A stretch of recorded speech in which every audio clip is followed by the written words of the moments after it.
Welcome to the History of North America. I'm Mark Vinette. In this episode, we search for the first non-indigenous explorers to reach North America as we examine the many pre-Columbian transoceanic contact theories. Join me as we navigate the murky waters of fringe science and literature, pseudoarchaeology, fanciful tales, legends, myths, folklore, and pseudohistory. Pre-Columbian transoceanic contact theories speculate about possible visits to or interactions with North America, the indigenous peoples of the continent, or both, by people from other non-American continents at a time prior to Christopher Columbus's first voyage to the Caribbean in 1492. In this episode, we examine claims involving Europe. We begin with the recent 1990 Solutrean hypothesis, which argues that Western continental Europeans migrated to the New World 16,000 years ago. Researchers propose contact partly on the basis of perceived similarities between the flint tools of the Solutrean culture and the later 9000 BCE Clovis culture of North America, which we discussed in Episode 3 of this series. Evidence of contacts with the civilizations of classical antiquity have been based on isolated archaeological finds in North American sites that originated in the Old World. For example, it has been suggested that a Roman ship or the drifting of such a shipwreck to the North American shores is a possible explanation of archaeological finds from ancient Rome. A small terracotta head sculpture with a beard and European-like features, probably originally part of a larger figurine, was discovered in 1933 among pre-colonial grave goods northwest of Mexico City. Because the head appears to be similar in style to artifacts of Roman origin, some believe that it is evidence of pre-Columbian transoceanic contact between Rome and North America. In 1950, it was suggested that a depiction of a pineapple was represented among a 1st century CE floor mosaic of Mediterranean fruits at Pompeii. This interpretation made a connection to Mexico, where the fruit was cultivated at that time by the Mayans. A nautical archaeologist identified that a mixture of pitch and agave leaves, a plant native to the hot and arid regions of Mexico and the southern United States, was used in the construction of the hull of a 4th century BCE Greek ship that had sunk at Cyprus. Henry Sinclair, a 14th century Scottish nobleman, is best known today from a modern legend that claims he took part in explorations of North America almost 100 years before Columbus. His grandson, William Sinclair, is the builder of Roslin Chapel near Edinburgh, Scotland. It is believed that the chapel, made famous when prominently featured in the best-selling novel and blockbuster film The Da Vinci Code, includes carvings thought to be ears of New World corn or maize. This crop was unknown in Europe at the time of the chapel's construction and was not cultivated there until several hundred years later. Proponents view these carvings as evidence supporting the idea of Henry Sinclair's transoceanic travels. Some have conjectured that Columbus was able to persuade the Catholic monarchs of Castile and Aragon to support his planned expedition only because they were aware of some recent earlier voyage across the Atlantic.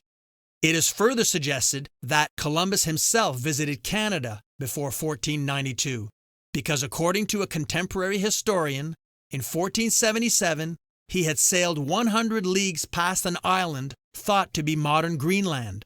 Whether Columbus actually did this and what island he visited, if any, is uncertain. Columbus is thought to have visited England's port of Bristol in 1476. Bristol was also the port from which John Cabot sailed in 1497, crewed mostly by Bristol sailors. In a letter of 1498, an English merchant wrote to Columbus saying that men from Bristol had much earlier found a mythical isle to the west. Several other such legends are recorded in biographical information on Columbus, including the then-current story of a Spanish caravel that was swept off its course while on its way to England and wound up in a foreign land populated by naked tribesmen. The crew gathered supplies and made its way back to Europe, but the trip took several months, with the captain and most of the men dying before reaching land.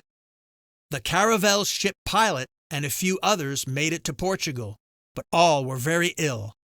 Columbus was a good friend of the pilot and treated him in his own house, where the pilot described the land they had seen and marked it on a map before dying.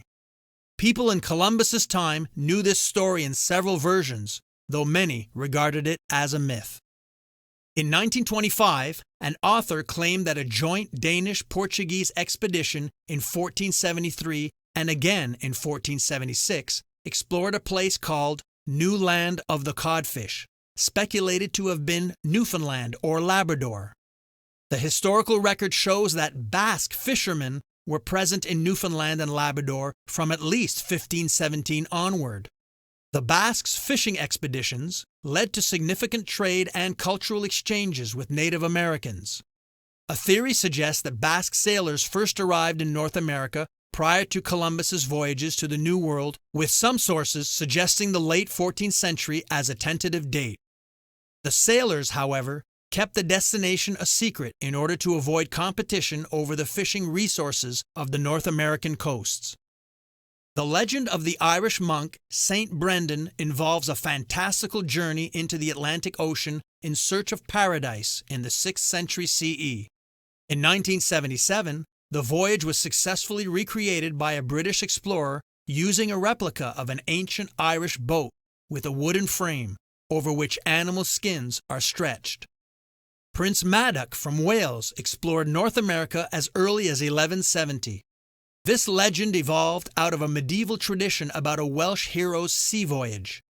It attained its greatest prominence during the Elizabethan era, when English and Welsh writers wrote of this claim as an assertion by the Kingdom of England of prior discovery before other European nationalities. A few linguists believe genuine Celtic medieval inscriptions have been discovered in North America.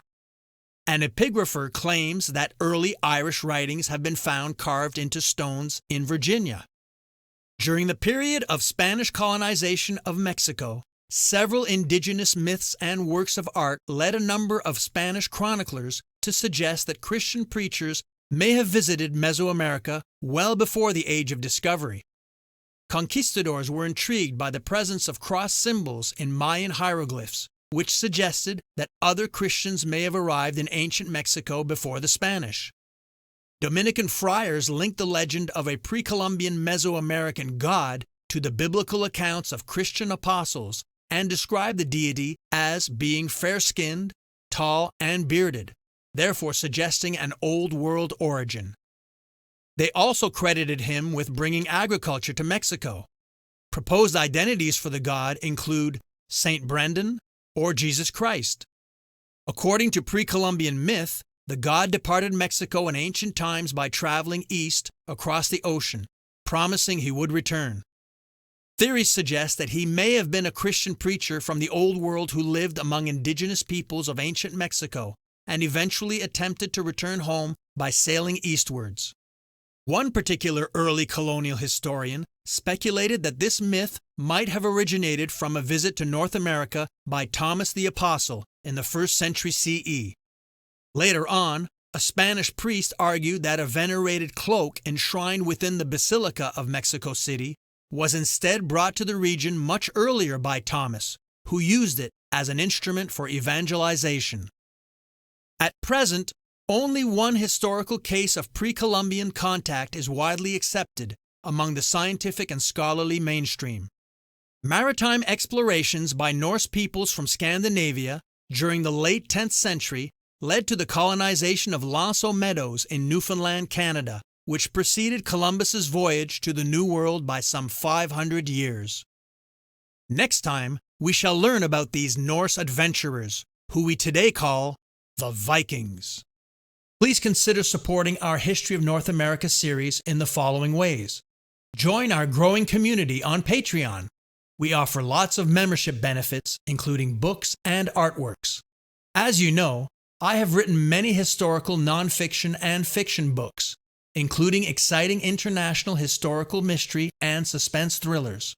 One such novel, The Maesta Panels, is set in beautiful Italy, the birthplace of Genoese explorer Christopher Columbus, who is mentioned in this episode. All my books are available in print and digital format on Amazon. If you shop on Amazon for books or anything else, make sure to use our free link so Amazon knows who sent you, thereby giving us extra credit with no supplemental cost to you. All links appear in this show's description and on our website at markvinet.com. Spread the word to family and friends, and remember, all positive ratings, reviews, feedback, and comments are appreciated. This helps us grow and reach new listeners. I'm Mark Vinet, and I hope you enjoyed this episode.